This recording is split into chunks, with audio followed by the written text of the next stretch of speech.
Hi everyone, welcome back to the channel. So I'm going to go through my Q2 2021 portfolio update. I'm doing these each quarter just because I'm getting into a habit of reporting, well, kind of like the super investors that I like to follow. They report each quarter what they've been buying and selling.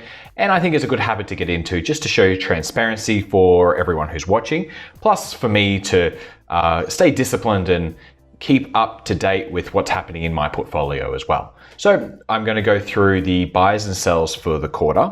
So this is April, May, June of 2021. That's what Q2 means. I'm going to go through the put options because I did sell some put options in the quarter. I'm going to go through what my current portfolio, how it stands and what it looks like. And then my future plans, the things that I'm working on for the next quarter, well, actually for the next probably 12 months or so. All right, let's begin.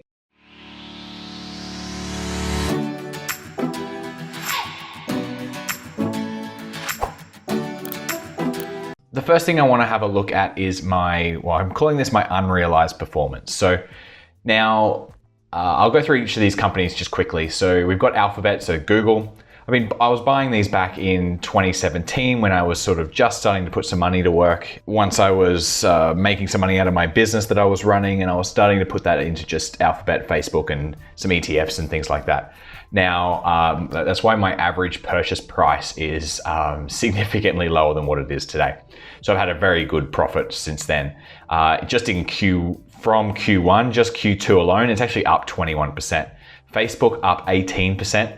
They're some very big moves for both Alphabet and Facebook as the US tech, I guess big tech, has really moved forward. Now, Skyworks is a little bit similar. I was buying this back in 2018.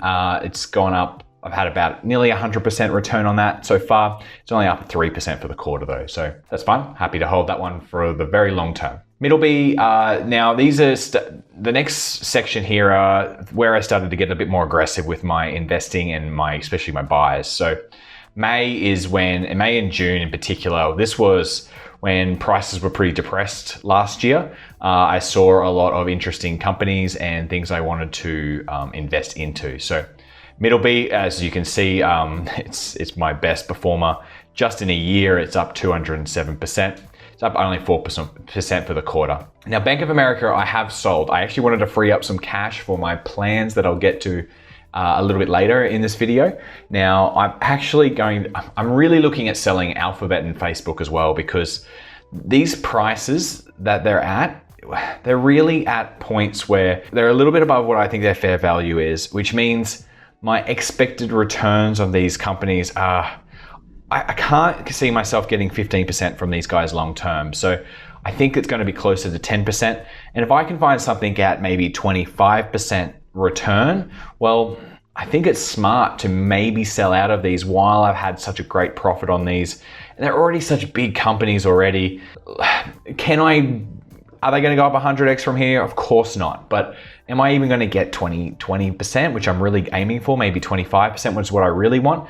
I don't think I'm going to get that either. So it's probably okay to sell out on these companies that I think are too big and overpriced and move them into companies that I think are, at least I can try to get my 25% return, and maybe even potentially find some new companies that could be 100 baggers. But I'll get to that in my future plans a little later again. So I sold my Bank of America stock is what I'm trying to say. And I also sold down here Prudential. So Prudential Financial, it had moved up to about fair value, and Bank of America had moved up to around about what I thought fair value was as well. So I've had very good gains on those in a short period of time, 92% in a year, 54% in about 9 months. Very happy with that performance. It just moved a lot quicker than I was expecting. So I'll take that, no problem at all.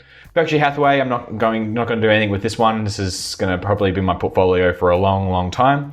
It moved up 9% for the quarter. I've had a good return on that since I bought back in May. My Global Cord Blood Corporation, that's up 100% for the year. Now it's up it moved up quite a lot in the quarter. Then I have my tanker companies, so TK, DHT, Diamond S, and Euronav. Bought them all around the same time in June. TK Tankers hasn't really done anything since I bought them, but look, the thesis hasn't even really gone anywhere for about a year. I think it's going to just ramp up in the next 12 months. So I'm happy with these. Diamond Shipping is the one that has moved up quite a lot, and there's actually because it was bought out by INSW. Now, I haven't worked out whether I am happy with INSW's management team and how they run their businesses yet. I might sell out of Diamond Shipping and just keep my TK, DHT, and Euronav, just because it's created a bit of confusion over the investment. I'd already done my research in Diamond Shipping, and I haven't done my research in INSW yet. So I haven't worked out what I'm going to do here yet. That's something I need to work on over the next few months. Okay, so I've talked about Prudential, selling out of that. Dropbox, haven't done anything there. It's up 56% since I bought that. And it's up 15% for the quarter as well. Again, I sort of moved up with the tech sector for the quarter. Markel, happy with them. That's up 20% since I bought them back. It's only 6 months ago now. Nintendo, now they're down. They're actually down a lot more than this since I've recorded this video.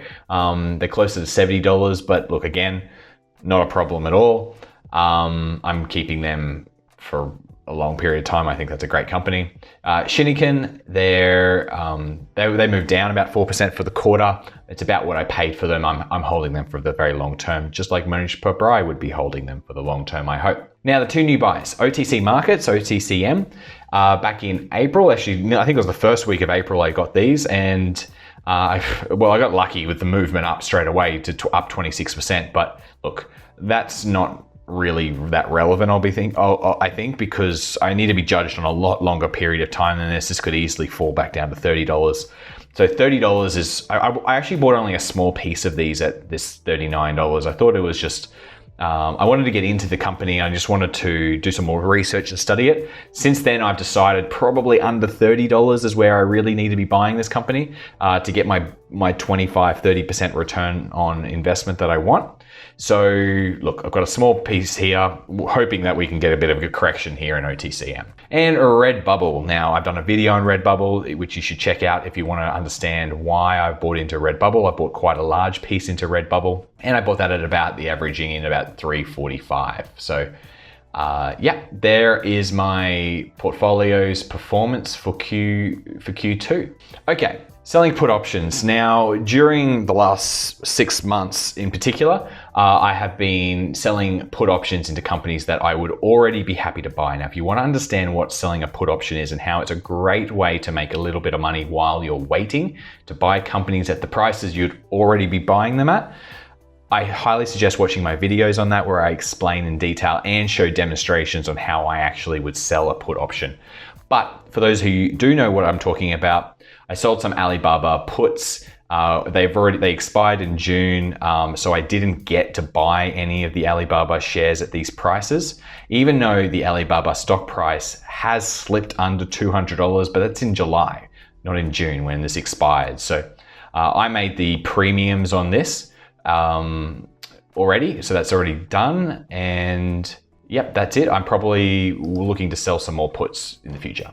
Okay, so here's my current positions as it stands right now. So this is similar to the sheet I said before, but I've just sort of updated it for as of the 1st of July. So here's the list of my companies. Here's the average buy prices that I bought them at, my returns so far. And then this is what's probably most interesting here is my total returns. Now, I started tracking this back in January 2020. So this is before the coronavirus pandemic kind of crash in March, April of 2020. So look, anyone who started after that crash, like let's say in June or May or something like that, their returns are going to be sensational, probably like 100% since then, because the market went, it was flat. It was up a little bit for those first 3 months, but then it tanked badly and then it's roared back since then. Look, depends when you start these things. I'm just starting mine in January 2020 to record my results. Again, probably don't even bother looking at this until 2025 or something like that, so we get a bit of a better feel for how I'm performing long term.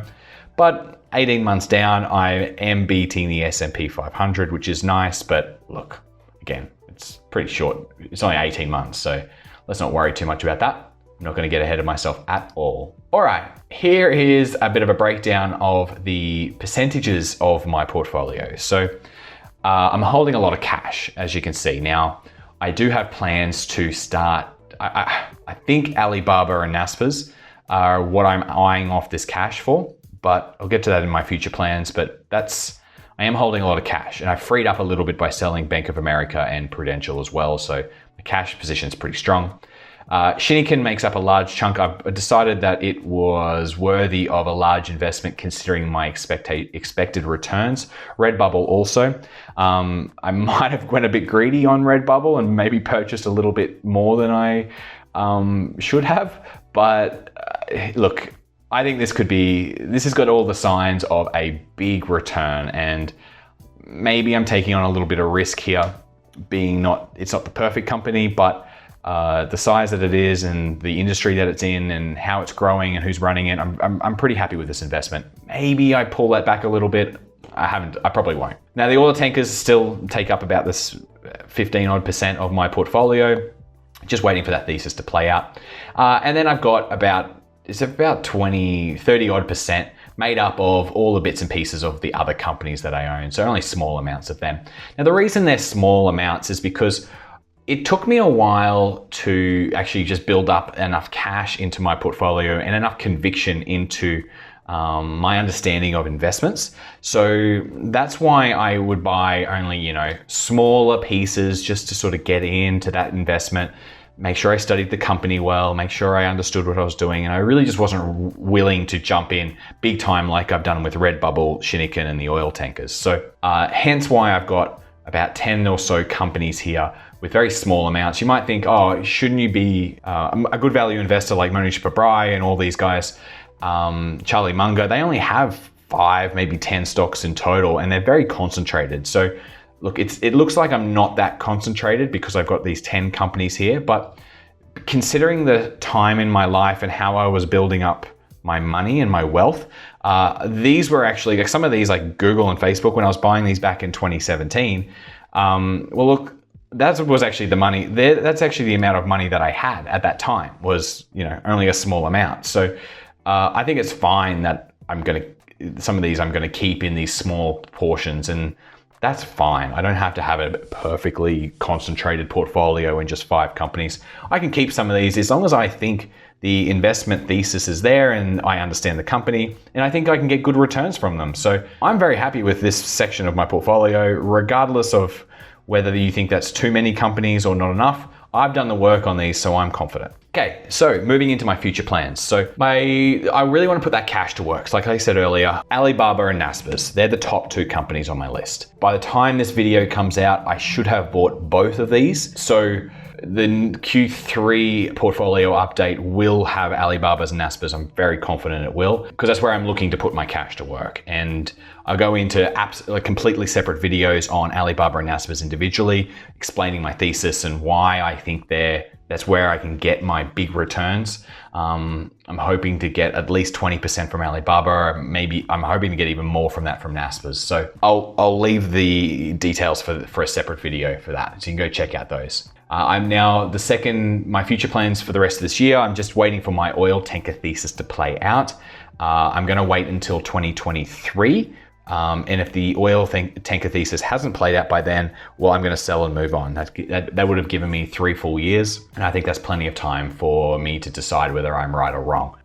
I'm very confident where oil tanker demand is heading. And I think by the end of the year, it'll look significantly different to where we are right now in the oil tanker cycle. But I'll save that for another video as well. In the quarter, I'm also hoping to sell some more put options while I wait for Alibaba prices, the prices that I want. So I'm going to sell Alibaba puts. I hopefully do some more of those, make some more cash flow. That's nice to do. I'm going to keep looking for very attractive, hopefully very small cap stocks. But I'm really just looking to get 25, maybe 30% per annum is the goal. So if I can get that in Naspers and it's a $90 billion company, I'm happy with that if I think I can get 30% per annum. I'm going to update my watch list once I get all the company reports come out in late July and August. And I'm going to update my watch list and do the up-to-date valuations of all my favorite companies. And obviously I'm going to keep making more videos. And if you want to tell me the types of things you want to see, whether you like this style of video, talking about my personal plans and my portfolio and things like that, just pretty much whatever you want to see, please let me know in the comments. It would be, I'm happy to help anyone who wants my help. So let me know what you think. So I hope you enjoyed this video, and if you did, please hit the like button for me so I can get some feedback on whether this was a good or a bad video. The likes do help the video spread to more people who might be interested. The brokerage accounts that I use to buy my investments are Interactive Brokers and Saxo Bank. Now I have links in the description. These are the safest two brokerage accounts that I personally use. Look, don't get sucked into those free trading apps like Robinhood. Those don't give you access to international markets either. Now, my links are affiliate links, so if you want to support my channel, that's the best way to do it. And please also remember that this is all just my thoughts, and I'm sure I have plenty of biased opinions, so please take responsibility for your own decisions. I'm not going to ask for a cut of your profits, so don't blame me if you lose money. Thanks for staying to the end, and I'll see you in the next video.